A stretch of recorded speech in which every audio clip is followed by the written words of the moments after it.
বন্ধুরা এই দেখো সকাল সকাল গুয়াহাটি থেকে ফ্রেশ ট্রেশ হয়ে আমরা রেডি হয়ে গেছি। এবার যাব ধানবাদের উদ্দেশ্যে। এই দেখো রেডিতে উঠে গিয়েছিলাম দিনের বেলা, তো রাত্র হয়ে গেছে। রাত্রে ওই জানার বাবা উপরে উঠে গেছে ঘুমানোর জন্য, তো ওরা ঘুমিয়ে থাকবে। আমি তো আছি নাইট ডিউটি পাহারা, তারা সবাই ঘুমিয়ে যাবে। এই দেখো বাবু ঘুমিয়ে গেছে, মাও ঘুমিয়ে গেছে, মেয়েও ঘুমিয়ে গেছে। এই দেখো এখানে, আর ওইদিকে চানের বাবা ঘুমিয়েছে আর আমি পাহারা দিচ্ছিলাম। তো সকাল হয়ে গেছে। এই দেখো সকালের ভিউটা খুবই ভালো লাগে রেল থেকে তুলতে, তো সেই জন্য একটু ভিউটা তুলে নিলাম। তো আমরা এখন যাব ঝাড়খণ্ড, আমাদের বড় আশ্রম পপুনকি আশ্রম, তো সেখানেই যাব। তো সেখানে দেখো স্টেশনে পৌঁছে গেছি। এবার স্টেশনে পৌঁছেই কী করতে হয়, অটো নিতে হয়। অটো নিয়ে মোটামুটি এটা 600 টাকা দিয়ে রিজার্ভ করে গাড়িটা করে নিয়ে আমাদের আশ্রমেই পৌঁছে দেবে। তো এবার দেখো আমরা অটো গাড়িতে উঠে গেছি, উঠে বসে গেছি। দেখো আমাদের চেহারা কী হয়ে আছে, মানে আগের দিন সকালে উঠেছি, পরের দিন প্রায় দুপুর হয়ে গেছে, না আছে খাওয়া দাওয়া, না আছে কিছু। এই দেখো সবার চেহারাই মানে বাংলার 5 হয়ে আছে। তো এবার উঠে গেছি, এবার আমরা যাচ্ছি। তো মেয়ের তো ভীষণ খিদে লেগেছে। এবার আশ্রমে গেলে তো নিরামিষ খেতে হবে, তো কিন্তু মেয়ে বলছে একটু খেয়ে নেবে। তো আমরা মানে ওইখানে তো আর আমাদের এত জায়গা পরিচয় নেই ঝাড়খণ্ডতে, কিন্তু কোনো বাঙালি হোটেল পাওয়াই যাচ্ছিল না। অনেক খোঁজাখুঁজি করছি, কিন্তু মেয়ের তো ভীষণ খিদে পেয়েছে। তো কী করব বুঝে পাচ্ছিলাম না। তো একটা হোটেলে গিয়েছিলাম। এই দেখো রাস্তাগুলো খুবই মোটামুটি একটা ভালোই ছিল। তো দেখো আমরা যাচ্ছি, তো অনেক কষ্টে একটা হোটেল পেয়েছি।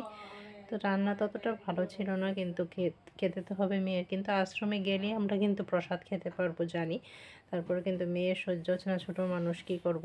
তো আমরা বসে গেছি খাবারের জন্য। তো কিছুক্ষণ পর আমাদের জন্য খাবার নিয়ে আসা হলো। এসি রুমই ছিল হোটেলটাতে। তো এই দেখো এইবার খাবারটা দেখো, এখন ডাল ছিল কি ডিম ছিল। আর মেয়ের জন্য একটু চিকেন নেওয়া হয়েছিল, কারণ আশ্রমে যাবে, আশ্রমে 2-3 দিন থাকবে, সেখানে আবার ভেজ খেতে হবে। তো এবার খাবার টাবার খেয়ে আমরা আবার অটোতে উঠে চলে আসব। তো এই দেখো খাবার টাবার খেয়ে নিয়েছি, খেয়ে আবার অটোতে করে আমরা চলে যাচ্ছি। হ্যাঁ অনেকটাই মানে স্টেশন থেকে অনেকটাই দূরে, ধানবাদ স্টেশন থেকে।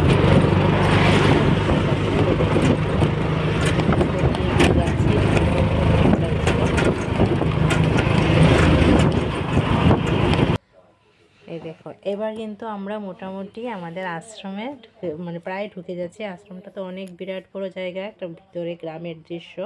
তো এবার দেখো রাস্তাতে মানে ঢুকে গেছি আমরা। তো এবার আমরা যাচ্ছি, এটা সম্পূর্ণটাই সাইডে 2 সাইড মানে প্রচুর জায়গা আছে। আমাদের ঠাকুর এখানে সব কিছুই রেডি করে গেছে, কিন্তু এখনও ঠিকভাবে হয়নি, কারণ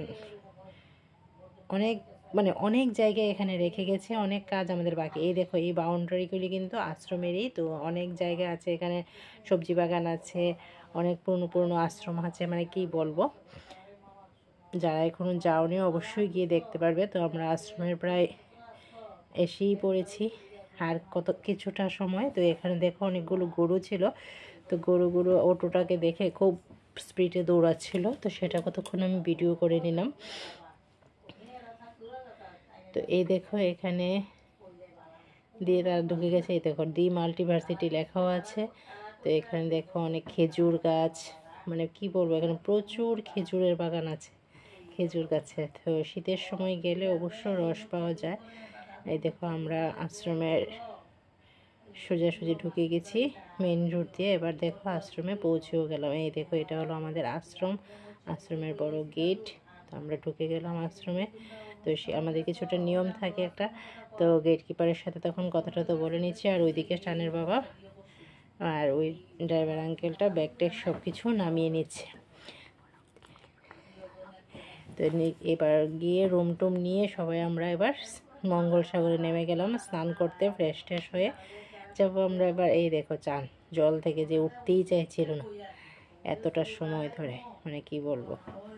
তো সবাই খুবই মানে এখানে গিয়ে ভালো লেগেছে। তো এই দেখো মঙ্গলসাগরে স্নান করছে, আরও অন্য গুরু ভাই বোনেরও ছিল এখানে, মানে প্রতিনিয়তই গুরু ভাই বোনেরা আসা যাওয়া করে এখানে। তো ফ্রেশ ট্রেশ হয়ে যাব আমরা, ফ্রেশ ট্রেশ হয়ে তারপরে আমাদেরকে বলছিল প্রসাদ নেওয়ার জন্য, তো আমরা প্রসাদও নিয়ে নেব আবার। তো ওকে বন্ধুরা, বাই বাই।